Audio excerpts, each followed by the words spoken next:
Assalamualaikum warahmatullahi wabarakatuh. Nama saya Anissa Cikal dan dua teman saya yang bernama Haikal dan Wisnu Aradea. Kami bertiga dari kelompok 6 akan mempresentasikan usul fikih yang berjudul Qawaid Usuliyah dan Fiqhiyah. Apa itu sih yang dinamakan kaidah usuliyah? Kaidah usuliyah adalah sebuah alat untuk menggali makna dan hukum yang terkandung dalam nas Al-Quran dan hadis. Asal menurut istilah dipakai dalam lima pengertian. Yang pertama, kaidah kuliah bisa disebut peraturan umum. Yang kedua, rajih yaitu terkuat. Yang ketiga, mutasab. Yang keempat, makis alaih biasa disebut tempat mengkiaskan. Yang kelima, dalil. Lanjut beberapa contoh kaidah usuliyah, yakni macam-macam contoh kaidah usuliyah. Yang pertama, ada amr dan nahi. Amr adalah kaidah yang menunjukkan suatu perintah. Al-aslu fil amri lil wujub. Pada dasarnya, perintah itu menunjukkan wajib. Contohnya Quran surah Al-Baqarah ayat 43. Wa aqimus sholah, artinya dan laksanakan sholat. Dan perkataan makna sholat itu hukumnya wajib karena ada kaidah amr. Nahi adalah kaidah yang mencegah atau melarang. Al-aslu fin nahi litahrim.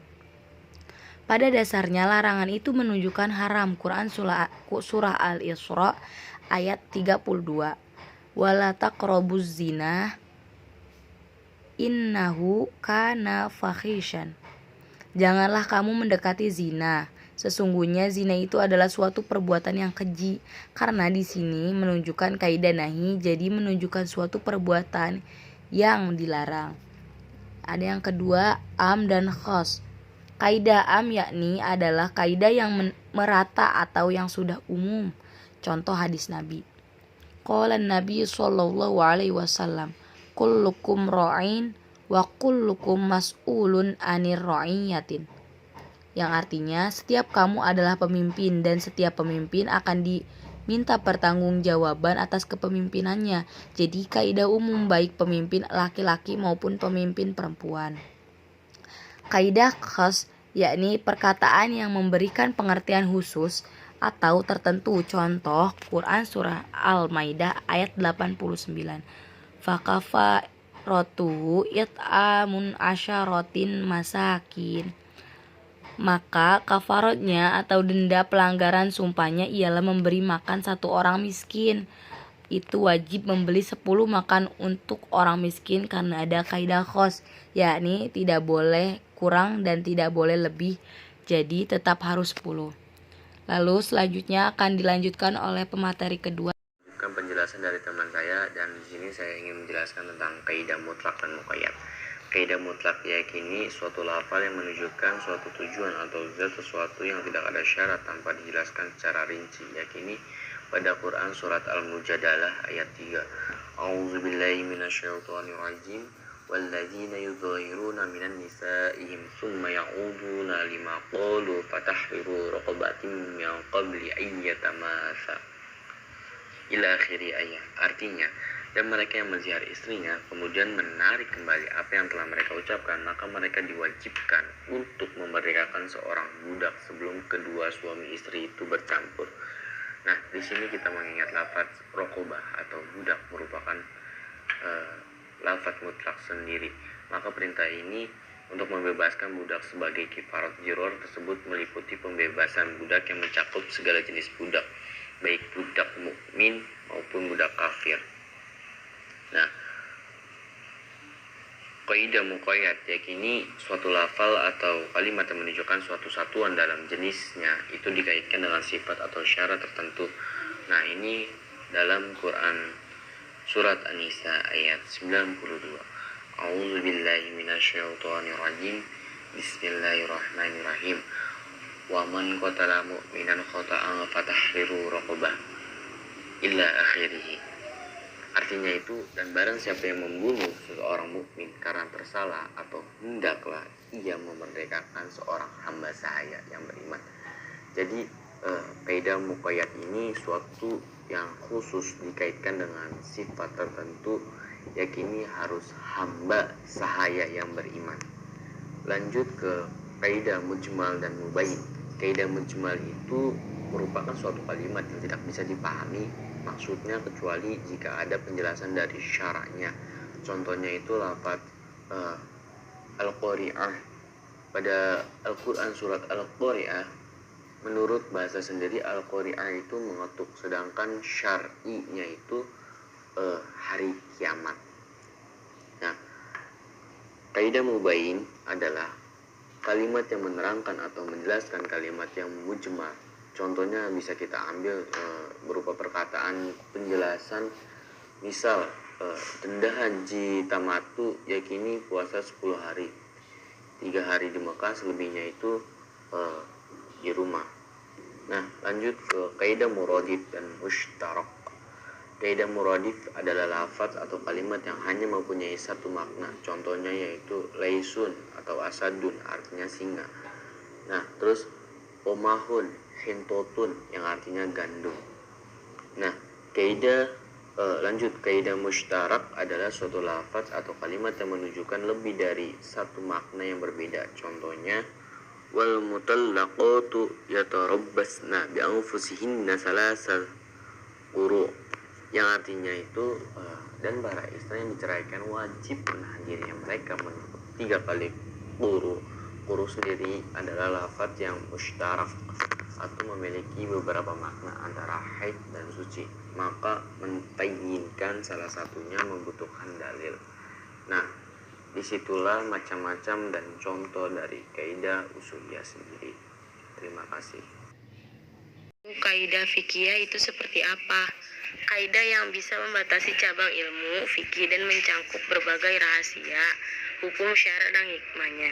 Sedangkan dalam arti istilah berarti pertama, menurut Al-Jurjani Al-Hanafi, fikih itu ilmu yang menerangkan atau mempelajari hukum-hukum syara yang amalia diambil dari dalil-dalil yang tafsili dan diistinbatkan lewat ijtihad yang memerlukan analisa dan perenungan. Yang kedua, menurut Ibnu Khaldun dalam Muqaddimah Al-Mubtada wal Khobar, fikih merupakan ilmu yang diketahui segala hukum Allah yang berhubungan dengan segala perbuatan mukallaf, yakni dari Al-Quran dan hadis dan dalil-dalil yang ditegaskan berdasarkan syara. Bila dikeluarkan dengan hukum-hukum jalan ijtihad dari dalil tersebut, maka terjadilah apa yang dinamakan fikih. Macam-macam kaidah fikih. Yang pertama ada kaidah yang berkenaan dengan fungsi dan tujuan, yakni al-umuru bimaqosidiha, segala sesuatu tergantung kepada niat. Yang kedua, kaidah yang berkenaan dengan keyakinan, yakni yaqinu la yuzalu bisyakka, ya keyakinan tidak dapat dihalangkan dengan keraguan.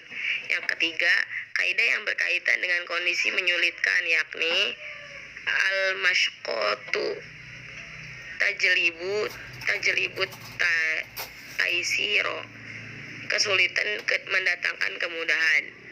Yang keempat, kaidah yang berkaitan dengan kondisi membahayakan adalah izadot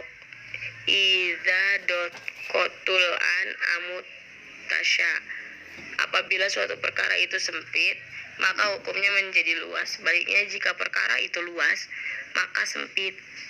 Dan yang terakhir, kaidah adat kebiasaan, yaitu al-adatu muhakkamatu, adat kebiasaan boleh menjadi hukum.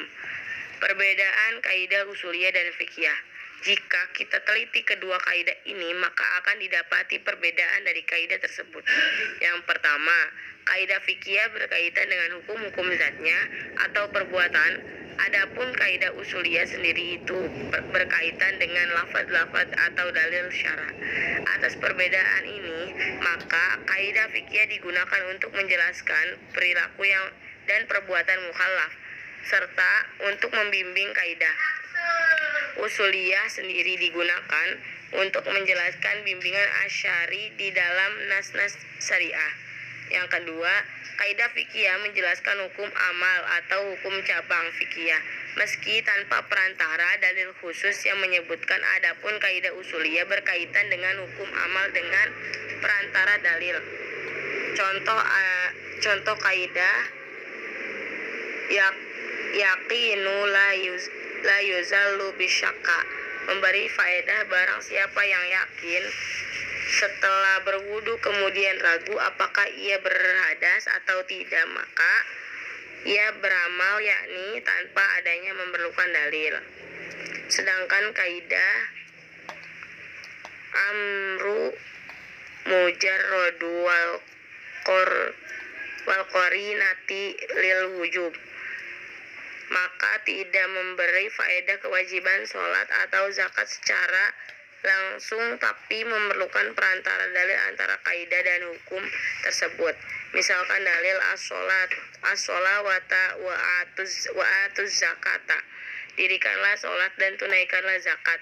Ini Quran surah Al-Baqarah ayat 43. Yang ketiga, ada kaidah fikih muncul belakangan daripada fakta, karena kaidah fikih adalah kumpulan dari beberapa hukum furu yang mempunyai kemiripan, sedangkan kaidah usuliyah lebih dahulu sebelum fakta. Bahkan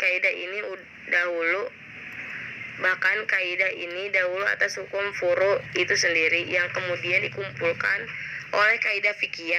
Karena kaidah usuliyah adalah kaidah yang dipegang seorang fikih dalam mengistinbat hukum seperti dalil dari Al-Quran lebih didahulukan atas hadis karena Al-Quran lebih kuat secara zahirnya. Mungkin sekian dari kami, maaf jika masih banyak kesalahan. Wassalamualaikum warahmatullahi wabarakatuh.